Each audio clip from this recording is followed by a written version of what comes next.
Welcome to summer in North Carolina, where the pollen eats you alive. This is why gamers don't go outside. Guess this is the perfect time to talk about the most confusing game that I've played in a long time. Biomutant. Let me set the stage for you. Biomutant was the game that I was most looking forward to in 2021. Everything that we had seen up to release was impressive, and on the surface, the game seems to deliver. Now, I don't completely hate Biomutant. I actually really enjoy it.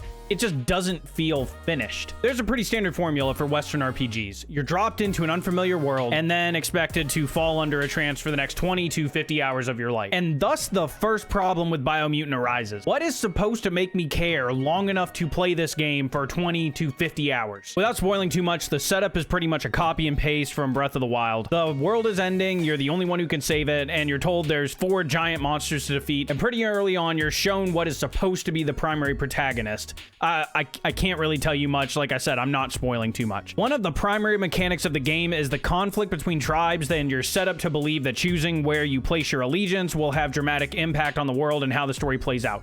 But this just doesn't seem to be the case. The formula feels like every other open world game. Take over a bunch of territory through very odd quote-unquote invasions, and then persuade the rival tribe leader through dialogue, and boom, you've got a friend in me. Dialogue comes in the form of narration. With absolutely no voice acting in Biomutant, you are forced to rely on the narrator to translate what every grunting character has to say. This starts off as a unique mechanic, but ends up feeling like little more than another way to slow you down. There really was a lot of potential for this story, but the developers kind of blew it by not adhering to the rules of pacing. Speaking of pacing, I don't understand why some of the decisions were made in creating some of these quests. Go to the quest location, find out I don't have an item I need to progress, and run across the map for 5 minutes. Find out I need another item at the opposite end of the map, only to return to my initial objective and find out there's a giant wall I've got to punch through with this rocket fist, or some mind-numbing puzzle that I've already completed 1,000 times before. I get it, you've got to pack some value into your game, especially with the cost of entry these days being so high, but at what point do we go back to recognizing quality over quantity? But don't worry,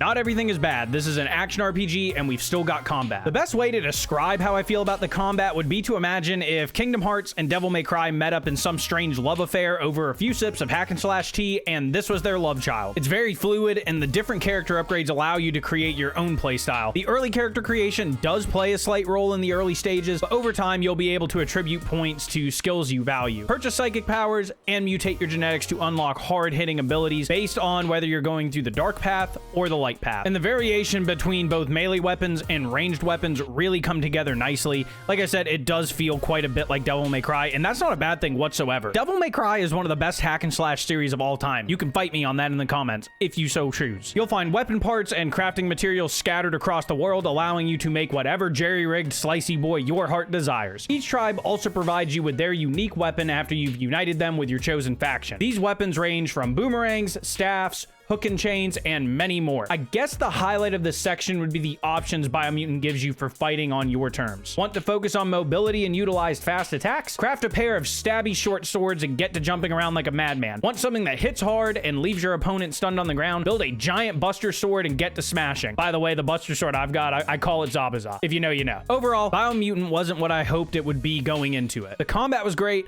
I loved the weapon crafting and ability customization, but the lack of a compelling narrative and lackluster mission structure made me feel really confused. If the pacing was a bit more consistent, and if the developers had taken advantage of the endless possibility of lore they created for themselves in this world, this could have been something truly special. I would still recommend giving it a try, but maybe wait on this one to go on sale. Let me hear your review of Biomutants down in the comments, and if you enjoyed this content, please consider hitting that like button. It really does make my day just that little bit better. And as a reminder, I do stream on Twitch every Tuesday, Thursday, and Saturday morning at 8 a.m. EST. We're always playing the newest releases, so come on by. It's a good time. I promise. I won't let you down. And until next time, everyone, happy gaming.